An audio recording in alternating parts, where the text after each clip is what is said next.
हरे कृष्णा। आप सभी लोगों का स्वागत है श्रीमद् भगवद गीता की कक्षा में, जिसमें आपको श्लोका सिखाए जा रहे हैं। सत्र का शुभारंभ हम पहले श्री मंगलाचरण के साथ आरंभ करेंगे। ओम अज्ञानतिमिरान्धस्य ज्ञानाञ्जन शलाकया चक्षुरुन्मिलितं येन तस्मै श्री गुरुवे नमः। नमः ओम विष्णुपादाय कृष्णप्रेष्ठाय भूतले श्रीमते भक्ति वेदांत स्वामिन्निति नामिने। नमस्ते सारस्वते देवे गौरवाणी प्रचारिणे निर्विशेष शून्यवादी पाश्चात्य देश तारिणे। जय श्री कृष्ण चैतन्य प्रभु नित्यानंद श्री अद्वैत गदाधर श्रीवासादि गौर भक्त वृंद। हरे कृष्ण कृष्ण कृष्ण हरे हरे, हरे राम राम राम हरे हरे। हरे कृष्ण कृष्ण कृष्ण हरे हरे, हरे राम राम राम हरे हरे। हरे कृष्ण कृष्ण कृष्ण हरे हरे, हरे राम राम राम हरे हरे। हरे कृष्णा। तो आप सभी लोगों का स्वागत है। हम पढ़ रहे हैं श्रीमद् भगवद गीता यथारूप। उसमें आपको श्लोक सिखाए भी जा रहे हैं और आप लोग उसको कंठस्थ भी कर रहे हो। तात्पर्य भी हम पढ़ रहे हैं, प्रभुपाद जी के दिए हुए, उसको समझ भी रहे हैं। तो भी चल रहा है 9th अध्याय, जिसका नाम है परम गुह्य ज्ञान, जो कि प्रभुपाद जी ने दिया है नाम। वो जो संस्कृत में नाम है, ओरिजिनल नेम उसका चैप्टर का, वो है राज विद्या राजगुह्य योग। एक बार रिवीजन कर लेंगे। श्री भगवानुवाच इदं तु ते गुह्यतमं पर्वक्ष्याम्यनसूयवे, ज्ञानं विज्ञानसहितं यज्ञात्वा मोक्ष्यसे शुभात्। राजविद्या राजगुह्यं पवित्रमिदमुत्तमं, प्रत्यक्ष्यावगमन् धर्म्यं सुसुखं कर्तुमव्ययम्। अश्रद्धानाः पुरुषा धर्मस्यास्य परन्तप, अप्राप्यमान् निवर्तन्ते मृत्युसंसारवर्त्मनि। मया ततमिदं सर्वं जगदव्यक्तमूर्तिनामस्थानि सर्वभूतानि न चाहन्तेष्वस्थितः। न चमस्थानि भूतानि पश्य मे योगमैश्वरम्, भूतभृन्न च भूतस्थो ममात्मा भूतभावनः। यथाकाशस्थितो नित्यं वायुः सर्वत्र गो महान्, तथा सर्वाणि भूतानि मत्स्थानीत्युपधारय। सर्वभूतानि कौन्तेय प्रकृतिं यान्ति मामिकां, कल्पक्षये पुनस्तानि कल्पादौ विसृजाम्यहम्। प्रकृतिं स्वामवष्टभ्य विसृजामि पुनः पुनः, भूतग्राममिमं कृत्स्नम् अवशं प्रकृतेर्वशात्। न च मान्तानि कर्माणि निबध्नन्ति धनञ्जय, उदासीनवदासीनम् असक्तन्तेषु कर्मसु। मयाध्यक्षेण प्रकृतिः सूयते सचराचरम्, हेतुनानेन कौन्तेय जगद्विपरिवर्तते। अवजानन्ति मां मूढा मानुषीं तनुमाश्रितम्, परं भावमजानन्तो मम भूतमहेश्वरम्। आज का श्लोक। मोघाशा मोघकर्माणो मोघज्ञानाविचेतसः, राक्षसीमासुरी चैव प्रकृतिं मोहिनीं श्रिताः।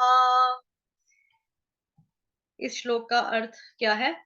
जो लोग इस प्रकार से मोहग्रस्त होते हैं, वे आसुरी तथा नास्तिक विचारों के प्रति आकृष्ट रहते हैं।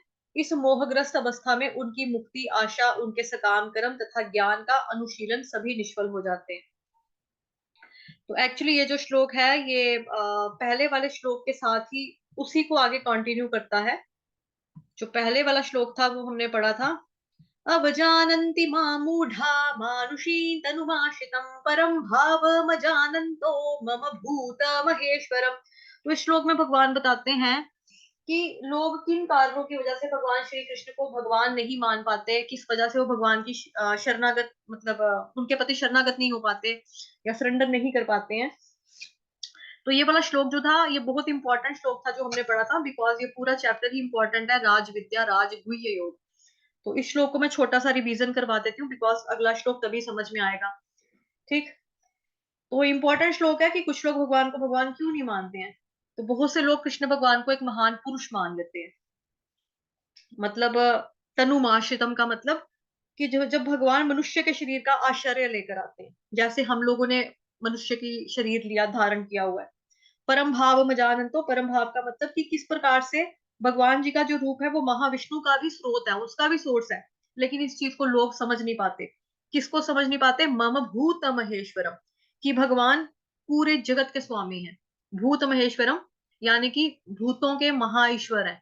भूत यानी कि वो नहीं है जो जी हॉरर शो में आते थे ओ, ये वो वाला नहीं है। ये भूत है जिनका शरीर, बॉडी जो है पंच महाभूत से बना हुआ है, जल पृथ्वी वायु अग्नि आकाश से बना हुआ है। तो भगवान कह रहे हैं कि मैं सभी का जो हूँ भगवान हूँ, पूरी जगत का, पूरे संसार का, पूरे ब्रह्मांड का मैं स्वामी हूँ। तो इस वे में लोग जो है उनको नहीं समझ पाते हैं, और जो मूर्ख होते हैं भगवान जी का उपहास यानी कि मजाक उड़ाते हैं। जब मैं मनुष्य रूप में अवतरित होता हूँ तो मूर्ख मेरा उपहास करते हैं, और वो मुझे मुझे परमेश्वर के दिव्य स्वभाव को नहीं जान पाते। तो जब मैं मनुष्य रूप में अवतरित होता हूँ, इसका मतलब है कि जो भगवान जी का परमानेंट यानी कि शाश्वत रूप यानी कि द्विभुज रूप है, जब वो उसके साथ प्रकट होते हैं, उसमें प्रकट होते हैं। ये मतलब है इस चीज का। ठीक है, तो मूर्ख मेरा उपहास उड़ाते हैं, उपहास करते हैं कि वो मेरे दिव्य स्वभाव को नहीं जानते। क्यों? क्योंकि बहुत बड़े सारे लोग जो हैं वो सोचते हैं कृष्ण भगवान जो है एक कामी पुरुष थे, क्योंकि उनकी 16,108 रानियां थी, दूसरों की पत्नियों के साथ यानी कि गोपियों के साथ वो रासलीला करते थे। तो उस वे में वो कहते हैं कि कृष्ण भगवान एक कामी पुरुष है। ठीक, तो वो बेसिकली देखा जाए तो भगवान को एक ऑर्डिनरी मैन समझ रहे हैं। क्यों? क्योंकि हमारे आदमियों को लगता है कि औरत है तो ठीक है, उसके साथ भोग करेंगे, इंजॉय करेंगे। ऐसे ही कृष्ण भगवान को फीलिंग आई होगी, बड़ी सारी लड़कियां थी तो उनको ऐसा लगा होगा। तो ये बेसिकली कौन समझता है? एक मूर्ख व्यक्ति ऐसा समझता है, सामान्य व्यक्ति ऐसा ही समझते हैं। या फिर कुछ लोग जो है वो कृष्ण भगवान को कहते हैं कि हाँ वो एक शक्तिशाली राजा थे, तो बड़े शक्तिशाली होने की वजह से तो भगवान लोगों ने उनको भगवान बना दिया, भगवान की पदवी दे दी, बट वो भगवान थे नहीं।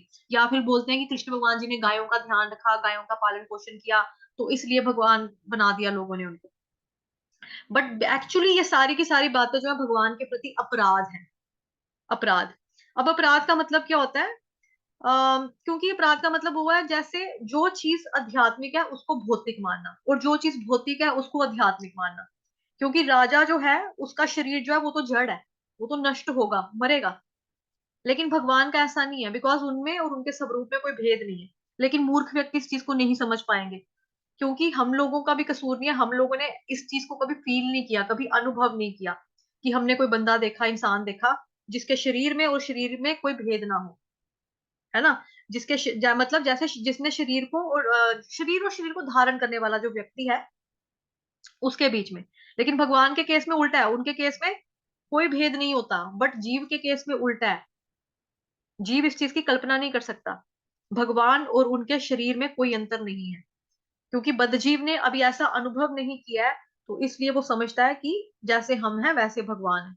क्योंकि जब भगवान भगवत गीता में कहते हैं 18 चैप्टर में कि सभी धर्मों का परित्याग करो, मेरी शरण में आ जाओ, तब भी लोग कहते हैं कि कृष्ण की शरण में नहीं जाना, कृष्ण भगवान के अंदर जो अप्रकट, जो अव्यक्त, जो आत्मा है, निराकार जो ज्योति है, उसके अंदर हमको जाना है, उनकी शरण में जाना है। जबकि भगवान जी की देह और आत्मा में कोई डिफरेंस नहीं होता, है ना। ये चीज है। इसके एग्जाम्पल मैंने आपको दिया था, परसों भी बताया था, ब्रह्मा जी कि किस तरह से ब्रह्मा जी को भ्रम हो गया था कि कैसे भगवान हो सकते हैं, तो उन्होंने किडनैप कर लिए सारी गायों को। भगवान जी के गोपाल बाल जो फ्रेंड्स थे उनको किडनैप कर लिया कि क्या अब देखता हूँ कि कृष्ण भगवान क्या करेंगे। तो भगवान भी विस्तार करते हैं, सबके घर में पहुंच जाते हैं, है ना। फिर दुर्योधन का एग्जाम्पल आता है कि दुर्योधन भगवान को बेड़ियां पहनाना चाहता है, जंजीरों से बांधना चाहता है कि मैं इनको कैद कर लूंगा तो ये क्या होगा, युद्ध कहाँ से होगा। तो उस वे में भी लोग जो होते हैं वो मूर्खता कर लेते हैं ऐसे, मतलब। और ये जो भक्त है ये तो वो लोग हैं मतलब जिन्होंने साक्षात भगवान जी को देख लिया। दुर्योधन ने टाइम स्पेंड किया भगवान जी के साथ, है ना। अर्जुन ने टाइम स्पेंड किया भगवान के साथ, अर्जुन भी नहीं समझ पाया, क्योंकि वो जब हम 11 चैप्टर पढ़ते हैं उसमें वो बताते हैं कि मैंने आपको अपना दोस्त माना, आपके साथ बैठा, आप कभी आपकी खिल्ली उड़ाई, कभी हमने एक थाली में खाया, कभी मैंने आपकी प्लेट से जूठा करके खाना खा लिया, कभी मैंने आपको अपनी जूठी सब्जी दे दी, तो मेरे को तो बड़ा दोष है, बड़ा पाप है। तो वो भी नहीं समझ पाए। यशोदा माता भी नहीं समझ पाए। यशोदा माता अगर समझ जाती पहले कि मेरा बच्चा जो भगवान है, वो कभी माँ का रोल प्ले नहीं कर पाती अच्छे तरीके से, माँ का जो एक ड्यूटी होती है वो नहीं निभा पाती। है ना। शिशुपाल था, वो नहीं समझ पाया। यहाँ तक कि मैंने दूसरा एग्जाम्पल उसका भी दिया था आपको, सती माता का दिया था कि सती माता शिव जी, और जब वो ऊपर से देखते हैं कि जब राम भगवान के रूप में प्रकट होता है, भगवान जी का राम अवतरित हुए, तो राम भगवान विलाप कर रहे हैं, रो रहे हैं, अश्रुपात कर रहे हैं, सीते सीते तुम कहाँ हो, सीते कहाँ चली गई, सीते क्यों नहीं दिख रही। और भगवान जो पेड़ों से, पत्तों से, नदियों से, बहते हुए झरनों से इस तरह से पूछ रहे हैं, तो सीता, जो सती माता थी, उनको डाउट हो जाता है कि ये भगवान कैसे हो सकते हैं, क्योंकि भगवान के अंदर तो विरक्ति होती है, बहुत ज्यादा डिटैच्ड होते हैं वो। तो ये किस तरह से रो रहे हैं, ये ऑर्डिनरी मैन होगा जो अपनी वाइफ के लिए इस तरह से रो रहे हैं। तो वो कहते हैं चलो मैं टेस्ट करती हूँ। भगवान शिव जी जो होते हैं उनको बोलते हैं नहीं नहीं, ये तो भगवान है, ये राम भगवान है, ये भगवान है। वो कहती है नहीं नहीं, मैं चेक करूंगी। तो वो क्या करती है, एक रूप धारण कर लेती है, जो कि सीता माता की तरह पूरा रूप धारण करके चले जाते हैं उनके सामने, और बोलते हैं कि मतलब वो ये सोचते हैं कि मतलब भगवान खुश हो जाएंगे कि मेरे को देख के कि मेरी सीता आ गई, ऐसे करके वो अपनी तरफ से ये सोच के जाती सती माता, है ना। तो लेकिन जब भगवान राम की नजर उन पर पड़ती, दृष्टि पड़ती है, तो उनके सामने हाथ जोड़ के खड़े होते हैं। वो कहते हैं अरे देवी, आप अकेली अकेली यहाँ पर, और भगवान शिव नहीं है आपके साथ। फिर वो बड़ी कच्ची पड़ जाते हैं, मतलब सती माता जो होती है उनको बड़ा शर्म ना, मतलब कि शर्मिंदा होते हैं वो। फिर शिव जी के पास जाते हैं ऊपर, तो शिव जी भी समझ जाते हैं कि क्या हुआ है। शिव जी कहते हैं देख लिया करा ये टेस्ट, कौन है वो, है ना भगवान। तो फिर उनको बड़ी शर्मिंदगी महसूस होती है, तो नहीं जान पाते। चैतन्य महाप्रभु के केस में भी लोग जब नहीं समझ पाए, जैसा कि हम श्रीमद् भागवतम मॉर्निंग में पढ़ रहे हैं, तो भूमिका में जो हमने पढ़ा, चैतन्य महाप्रभु भी जब आते हैं तो उनको भी लोगों ने नहीं समझ पाए कि यही भगवान है। लेकिन जब चैतन्य महाप्रभु ने सार्वभौम भट्टाचार्य जी को अपना साक्षात दर्शन दिया, तो वो समझ गए कि हाँ यार, ये तो भगवान है। लेकिन जो रुद्र था, उसको ये अनुभूति नहीं थी। लेकिन उन्होंने अपने गुरु यानी कि सार्वभौम भट्टाचार्य, उनके ऊपर उनको पूरा पूरा विश्वास था कि जो मेरे गुरु बोल रहे हैं वो बिल्कुल सच है। तो इसी वजह से उनको भी चैतन्य महाप्रभु ने नरसिंह रूप में दर्शन दे दिए थे कि वही भगवान है। बट अभी हमको ये चीज कैसे पता लगती है, कैसे हम मतलब ये चीज कर सकते हैं हम कि अवजानंती मां मूढ़ा मानुषीं तनुमाशितम परम भाव मजानंतो मम भूत महेश्वरम, कि किस तरह से हमको भगवान को भगवान समझना है। भक्तों के संग से हमको पता लगेगा, अपने गुरु महाराज पे श्रद्धा रखेंगे तब पता लगेगा, और श्रवण से हमारे अंदर ये फीलिंग जो है वो डेवलप होगी कि हम इन चीजों को समझ पाए कि भगवान हमारे तरह है लेकिन हमारी तरह नहीं है। भगवान के पाँव नहीं है लेकिन वो चल सकते हैं, ऐसी चीजें। भगवान के बीच में सारे लोग हैं लेकिन वो सभी लोगों के बीच में नहीं है, तो क्या परमात्मा रूप में नहीं है। उसके बारे में भी हमने फोर्थ और फिफ्थ श्लोक में पढ़ा था कि किस तरह से ये कॉन्ट्रडिक्टरी श्लोक हैं, मतलब दो रूप वाले श्लोक हैं कि ये है या वो है, मतलब किसको माने क्या करें। तो उसमें में ये चैप्टर जो है बहुत गहराई वाला चैप्टर है, तो एक छोटी सी क्विक रिवीजन करवा दी मैंने आपको ये वाले श्लोक की। तो हमको ये कैसे करना है, हमको भक्तों का संग अगर होना मिलेगा, शास्त्रों के ऊपर विश्वास करेंगे, गुरु महाराज के ऊपर विश्वास करेंगे, भक्तों के ऊपर विश्वास करेंगे, और श्रवण करेंगे, सुनेंगे अगर हम, तो फिर हम भगवान जी के तत्व को हम ठीक प्रकार से समझ सकते हैं। अदरवाइज हम नहीं समझ पाएंगे भगवान का दिव्य स्वभाव क्या है, नहीं समझ पाएंगे तो हम भी फिर मूर्खों की कैटेगरी में आकर, जितने मैंने अभी एग्जाम्पल्स दिए आप लोगों को, कितना बताया मैंने। जरासंध ने भी इसी तरह से समझा था भगवान कृष्ण के बारे में। तो ये चीज, अब आगे जो आज का श्लोक है उसको हम पढ़ते हैं। मूल श्लोक आप लोगों के सामने स्क्रीन पर है। मोघाशा मोघ कर्माणो मोघ ज्ञाना विचेतसः राक्षसी मासुरी चैव प्रकृतिं मोहिनीं शिताः। मोघाशा का मतलब होता है निष्फल आशा, मोघ कर्माण निष्फल सकाम कर्म, मोघ ज्ञान विफल ज्ञान, विचेत सहा मोहग्रस्त, राक्षसीम राक्षसी, आसुरीम आसुरी, च तथा एव निश्चय ही, प्रकृतिम स्वभाव को, मोहिनीम मोहने वाली, शिताहा शरण ग्रहण किए हुए। जो लोग इस प्रकार से मोहग्रस्त होते हैं वे आसुरी तथा नास्तिक विचारों के प्रति आकृष्ट रहते हैं। इस मोहग्रस्त अवस्था में उनकी मुक्ति आशा, उनके सकाम कर्म तथा ज्ञान का अनुशीलन सभी निष्फल हो जाते हैं। तात्पर्य जगत गुरु श्रीला प्रभुपाद द्वारा श्रील प्रभुपाद की जय। ऐसे अनेक भक्त हैं जो अपने को कृष्ण भावनामृत तथा भक्ति में रत दिखलाते हैं, किंतु अंतकरण से वे भगवान श्री कृष्ण को पर ब्रह्मा नहीं मानते। ऐसे लोगों को कभी भी भक्ति फल यानी कि भगवत धाम गमन प्राप्त नहीं होता। इस प्रकार जो लोग पुण्य पुण्य कर्मों में लगे रहकर अंत तो गत्वा इस भव बंधन से मुक्त होना चाहते हैं, वे भी सफल नहीं हो पाते। क्यों? क्योंकि वे कृष्ण का उपहास करते हैं। दूसरे शब्दों में, जो लोग कृष्ण पर हंसते हैं उन्हें आसुरी या नास्तिक समझना चाहिए।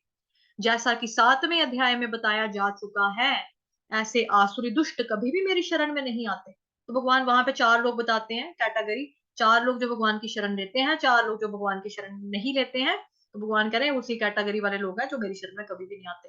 अतः परम सत्य तक पहुंचने के लिए, परम सत्य तक पहुंचने के उनके मानसिक चिंतन उन्हें इस मिथ्या परिणाम को प्राप्त करते हैं कि सामान्य जीव तथा कृष्ण एक समान है।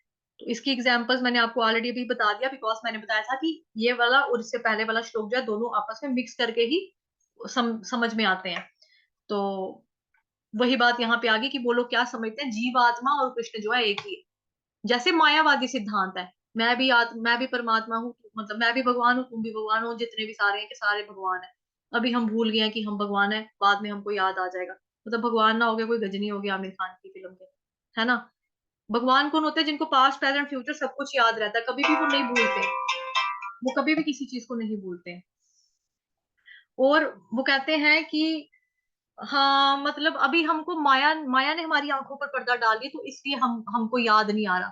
तो दैट मीन्स कि फिर हमको भगवान की पूजा नहीं करनी चाहिए, फिर तो माया के आगे हाथ मतलब जोड़ के जोत बत्ती लगानी चाहिए, माया देवी की पूजा करनी चाहिए, बिकॉज वो भगवान से श्रेष्ठ है कि उसने भगवान की मेमोरी ही डिलीट कर दी, मेमोरी को ही उड़ा दिया। तो ऐसे मायावादी सिद्धांतों का खंडन जो है वो भागवतम पुराण सुबह वाले बैच में भी मैंने आपको कल परसों पढ़ाया था, आज भी बता रही हूँ दोबारा से, पहले भी बहुत बार बता चुकी हूँ, ये चीजें बार बार आती हैं। तो सामान्य जीव तथा कृष्ण एक समान है, ये गलत धारणा है। ऐसी मिथ्या धारणा के कारण वे सोचते हैं कि अभी तो यह शरीर प्रकृति द्वारा केवल आच्छादित है। जो ही व्यक्ति मुक्त होगा उसमें इस तथा ईश्वर में कोई अंतर नहीं रह जाएगा। आ गया वही मायावादी वाली सिद्धांत की फिलॉसफी जो उनकी है कि अभी हमको याद नहीं है, हमारी आंखों के ऊपर माया का पर्दा पड़ गया हुआ है, हमारी मेमोरी खत्म हो चुकी है, लेकिन जैसे हम मरेंगे ना, शरीर मुक्त होगा ना, हमको याद आएगा कि हम भगवान थे। भगवान जी का जन्म और कर्म दिव्य होता है, भगवान जी की डेथ, और भगवान डेथलेस और बर्थलेस है, उनका प्राकट्य होता है। मतलब इस चीज को समझना चाहिए, पड़ेगा हमें। अगर हमें स्पिरिचुअल में कुछ करना है, मतलब पढ़ाई करनी है, आध्यात्मिक सफर हमें कुछ करना है, तो ये चीज हमको पहले अपने बारे में पता होना चाहिए कि हम जीव आत्मा है। भगवान के बारे में पता होना चाहिए कि वो और हम एक समान नहीं है, बहुत सारे डिफरेंसेस हैं उसके। तो वो यही कहते हैं, उनकी फिलॉसफी यही है कि हम में और ईश्वर में कोई फर्क नहीं रहेगा, जब हमारा शरीर मुक्त होगा तब हमको याद आएगा। कृष्ण से समता का यह प्रयास भ्रम के कारण निष्फल हो जाता है। इस प्रकार आसुरी तथा नास्तिक ज्ञान अनुशीलन सदैव व्यर्थ रहता है, यही इस श्लोक का संकेत है। ऐसे व्यक्तियों के लिए वेदांत सूत्र तथा उपनिषदों जैसे वैदिक पांगम्य के ज्ञान का अनुशीलन सदा निष्फल हो जाता है। अभी कई लोग होते हैं जो वेदास को तो मानेंगे, लेकिन पंचम वेद यानी कि श्रीमद् भागवतम पुराण भगवत गीता को नहीं मानेंगे। उनको लगेगा कि जैसे वेद जो है वो तो ऋषि वेद व्यास ने लिखे, ठीक है, लेकिन भगवत गीता किसने लिखी, भागवतम किसने लिखी? क्या किसी ऐरे गहरे नथु खैरे ने लिख दी थी, जिसको कोई काम काज नहीं था, उसको बोला आ जाओ भैया आप ये लिख कर दो, आपको पैसे मिल जाएंगे, आप फ्री हो? ऐसा तो नहीं था। अगर वो वेद जो है वेद व्यास जी ने लिखे हैं, तो ये भी तो वेद व्यास जी ने लिखे हैं। तो हम लोग तो ऐसा नहीं करते ना भक्त लोग की, मतलब हम वेदों को ना माने लेकिन भगवत गीता और भागवतम को माने। हम वेदों को भी मानते हैं, भगवत गीता भागवतम को भी मानते हैं। वो लोग केवल और केवल वेद को मानेंगे, भगवत गीता और भागवतम को नहीं मानेंगे। जबकि वेदों के बारे में क्या, वेदों में किसके बारे में ज्ञान है, वो उपनिषदों में भी बताया गया। गीता को गीता उपनिषद बोलते हैं एक, क्योंकि समस्त जो 108 उपनिषद है उसका निचोड़, उसका सार, जो रियल में मीनिंग है, जो शहद है, जो मतलब कि खाने वाली मलाई है, वो ये है श्रीमद् भगवत गीता। तो भगवान श्री कृष्ण को सामान्य व्यक्ति मानना घोर अपराध है। तो मैंने आपको भी बताया था अपराध का मतलब क्या हुआ, जो भौतिक है उसको आध्यात्मिक समझना, जो आध्यात्मिक है उसको भौतिक समझना। तो हमारा शरीर तो भौतिक है, ये नष्ट होगा, लेकिन भगवान वो तो आध्यात्मिक है। कृष्ण को सामान्य व्यक्ति समझना ये घोर अपराध है, ये गुनाह है उर्दू में बोले अगर तो। जो ऐसा करते हैं वो निश्चित रूप से मोहग्रस्त होते हैं। क्यों? क्योंकि वो कृष्ण के शाश्वत रूप को यानी कि परमानेंट रूप को नहीं समझ पाते। बृहद विष्णु स्मृति का कथन है, यो वेत्ति भौतिकम देहम कृष्णस्य परमात्मनः स सर्वस्मात् बहिष्कार्यः श्रोतस्मार्त विधानतः मुखम तस्यावलोक्यापि सचेलम सनामाचरेत्। जो कृष्ण के शरीर को भौतिक मानता है उसे श्रुति तथा स्मृति के समस्त अनुष्ठानों से वंचित कर देना चाहिए। तो श्रुति और स्मृति क्या है? बेसिकली हमारे जो वैदिक शास्त्र है उसको दो पार्ट्स में डिवाइड किया गया है मोटा मोटा। एक है श्रुति, एक है स्मृति। श्रुति का मतलब होता है सुनना, ठीक है। स्मृति का मतलब होता है मेमोराइज करना, याद करना। तो श्रुति में क्या हो गया? श्रुति का मतलब बताया श्रवण करना, जो चीजें हमको श्रवण करने से पता लगती है। अभी भगवत गीता भागवतम इसको श्रवण भी करते हैं, भगवत गीता भागवतम को हम याद भी करते हैं, कोई चीज हम लर्न करते हैं। और दूसरा मीनिंग ये भी होता है, स्मृति किसको बोलते हैं? मेमोराई को, मेमोरी को, जैसा कि मेमोराइज करना। तो मेमोराइज हम किसको करेंगे? जो चीज कभी घटना घटी होगी। जैसे हम छोटे बच्चे थे, मैं जब छोटी थी ना, तो मैं एक दिन सड़क से जा रही थी, केले का छिलका पड़ा था, मेरा पैर फिसल गया था, मेरे को घुटने में चोट लगी थी। ये मैंने कैसे मेमोराइज किया, स्मृति कैसे किया? बिकॉज ये मेरे साथ हैपन हुआ था एक बार, मतलब घटना घटी थी मेरे पास साथ। तो ये हिस्ट्री का पार्ट है, हिस्ट्री वाली बात होगी ना, इतिहास में हुआ था मेरे साथ ऐसा, बचपन में हुआ था, तो मेरे को आज तक याद है। तो स्मृति, भगवत गीता स्मृति है। कैसे? भगवान कृष्ण जो है वो ज्ञान दे रहे हैं, कहाँ पर? अर्जुन को दे रहे हैं कुरुक्षेत्र की रणभूमि में, जो कि इतिहास का पार्ट है। भगवत गीता में श्रुति भी है, बिकॉज ये एज इट इज प्रेजेंट जब इसको किया जाता है तो उसको श्रुति की कैटेगरी में रखा जाता है।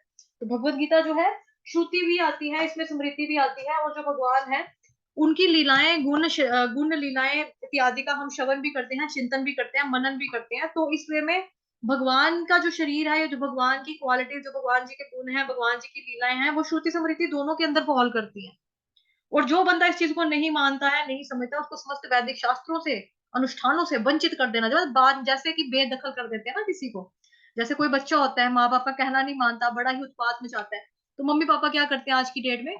उसको फार गति दे देंगे, भाई तू निकल, तुझे मैं अपनी जदा से बेदखल करता हूँ। तो यहाँ पे बोला जा रहा है कि जो बंदा कृष्ण भगवान के शरीर को भौतिक मानता है उसे श्रुति तथा स्मृति के समस्त अनुष्ठानों से वंचित कर देना चाहिए। तो श्रुति शास्त्र वो होते हैं कि जो भगवान जी की वाणी है, जैसी जो भगवान की वाणी, उसको एज इट इज प्रेजेंट करना, जिसके अंदर वेद भी आते हैं, उपनिषद आते हैं, संहिताएं आती हैं, भगवान जी के वर्ड्स, भगवान की वाणी, सारा कुछ आता है।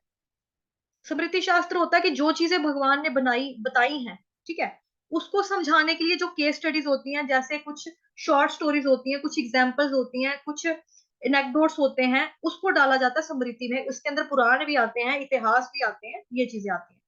तो श्रुति क्या है? कलेक्शन ऑफ कोर्स, जो भगवान की वाणी है एज इट इज।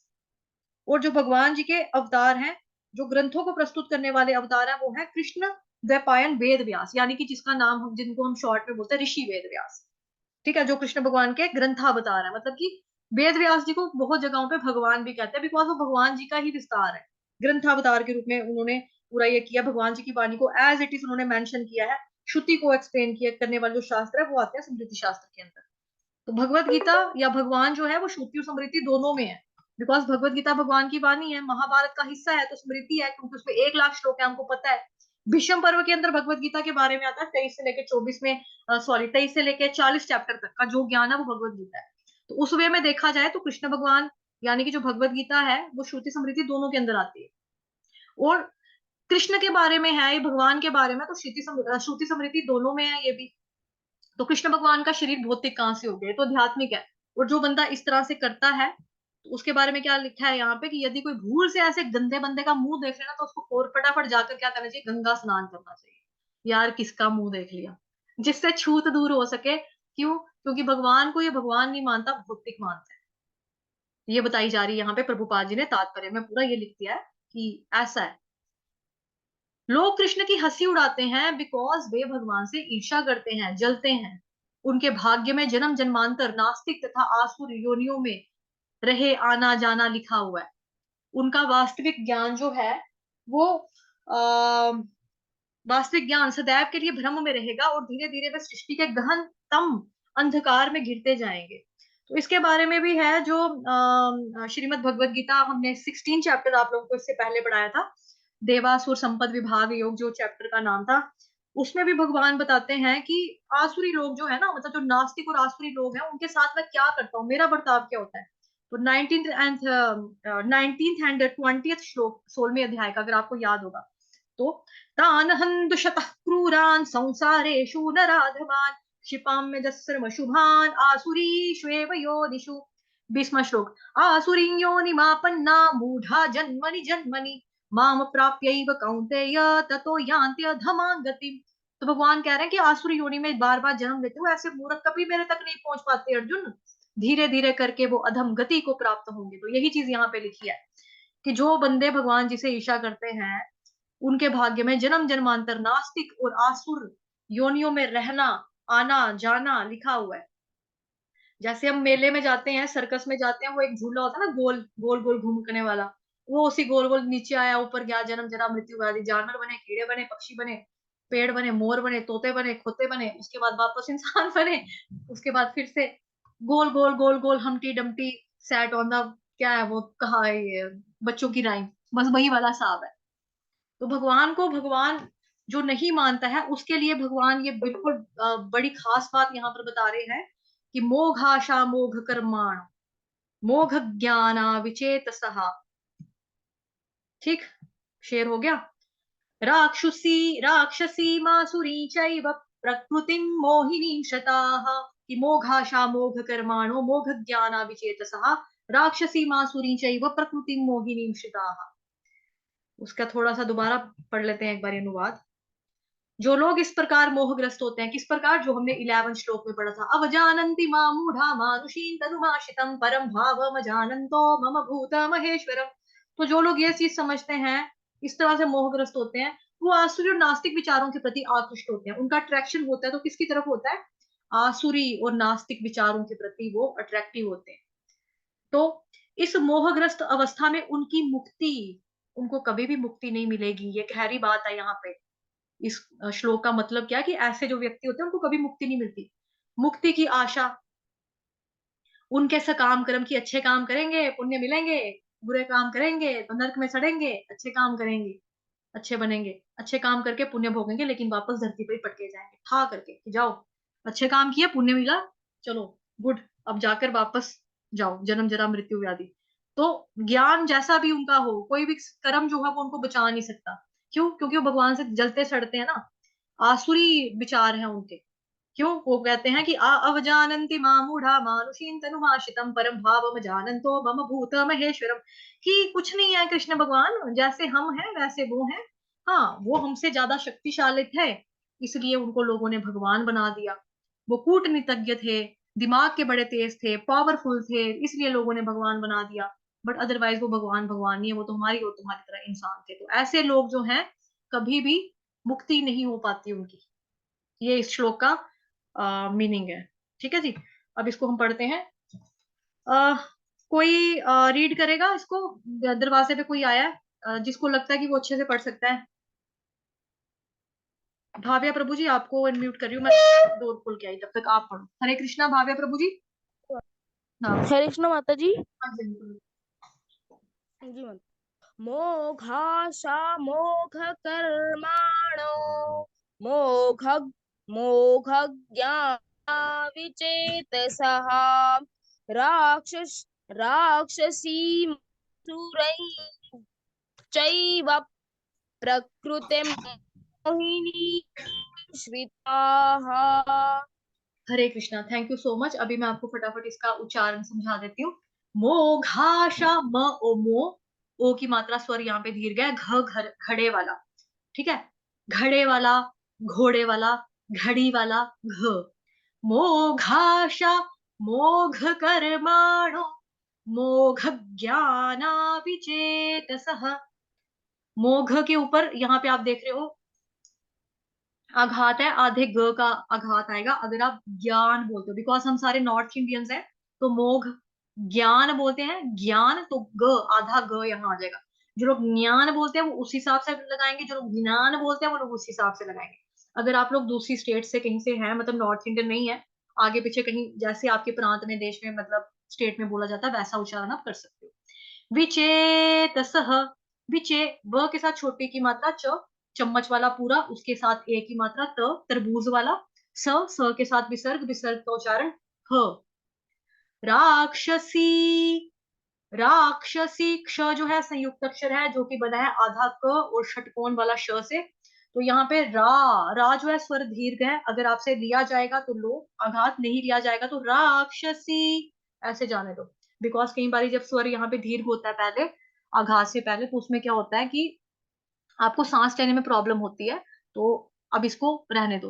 राक्षसी मासुरी चैव, राक्षसी आसान वर्ड है। मासुरी, इसके ऊपर जो अनुस्वार है उसका उच्चारण नी। राक्षसी मासुरी। च एव, चैव हिंदी में बोलेंगे, संस्कृत में चई बोलेंगे। च के साथ आई की मात्रा, चैव, चैव। चैव के बाद ऊपर आप देख रहे हो व के ऊपर आघात है। आघात क्यों आ रहा है? क्योंकि आगे संयुक्त अक्षर प्र आ रहा है आपको, ठीक है। और अगर आप यहाँ पे पॉज नहीं लोगे तो चैवप बोल दो, आधा प। अगर पॉज लेना है, रुकना है, तो राक्षसी मासुरी चैव, यहाँ रुक जाओ। प्रकृतिम, आगे ऐसे गाओ। और अगर पॉज नहीं लेना है, कॉमा नहीं लगाना है, इसको उड़ाना है, तो फिर राक्षसी मासुरी चैव प्रकृतिम मोहिनीं श्रिताः, तो इस तरह से गा सकते हैं। चैव, चैव दोनों सही है। प्रकृतिम, प्रकृतिम, प्रकृतिम, प्रकृतिम, प्रकृतिम आसान वर्ड है। क के नीचे जो री है उसको हम रू बोलेंगे क्योंकि संस्कृत है। तिम, हलंतम। मोही नीम, मोही नीम, एक मात्रा छोटी, ही के साथ छोटी मात्रा है, नी के साथ बड़ी मात्रा है। ऊपर अनुस्वार, उसका उच्चारण आधा म। उसके बाद श्रीताहा, श्र कौन सा है? श्री राम वाला, श्रीदेवी वाला। लेकिन जो ई की मात्रा है वो छोटी है। श्री राम में बड़ी की मात्रा लगती है, यहाँ पे श्री के साथ छोटी की मात्रा लगी है। तो श्रिताहा, श्रिताहा सुनेंगे ध्यान से। मोघाशा मोघ कर्माणो मोघ ज्ञानाविचेतसः राक्षसी मासुरी चैव प्रकृतिं मोहिनीं श्रिताः। कौन गाना चाहता है? हैंड रेस करो जिनकी टर्न नहीं हुई अभी तक। भाव्य प्रभु जी आप रहने देना, आपको अभी पढ़ा आपने। हैंड रेस करो, कौन गाना चाहता है? हाँ जी, निवेदिता माता जी गाओ। मोघामो कर्माणो मोघज्ञानाविचेतसः राक्षसी मासुरीं चैव प्रकृतिं मोहिनीं श्रिताः। ठीक है माता जी। शशि माता जी आपकी टर्न। मोघाशा मोघ कर्मानो मोघ ज्ञानाविचेतसा राक्षसी मासुरी प्रकृतिम मोहनीम श्रिता। ठीक है, आप लोग ऑडियो के, ये जो वीडियो आ जाएगा अपलोड होगा ना, इसके साथ प्रैक्टिस करना। आप लोग सुन लो मुझे। मोघाशा मोघ कर्माणो मोघ ज्ञानाविचेतसः राक्षसी मासुरी चैव प्रकृतिं मोहिनीं श्रिताः। झुमकी माता जी गाओ। हरे कृष्ण माता जी। मोघाशा मोघ कर्माणो मोघ ज्ञानाविचेतसः राक्षसी मासुरी चैव प्रकृतिं मोहिनीं श्रिताः। ठीक है माता जी। प्रीति माता जी आपकी टर्न।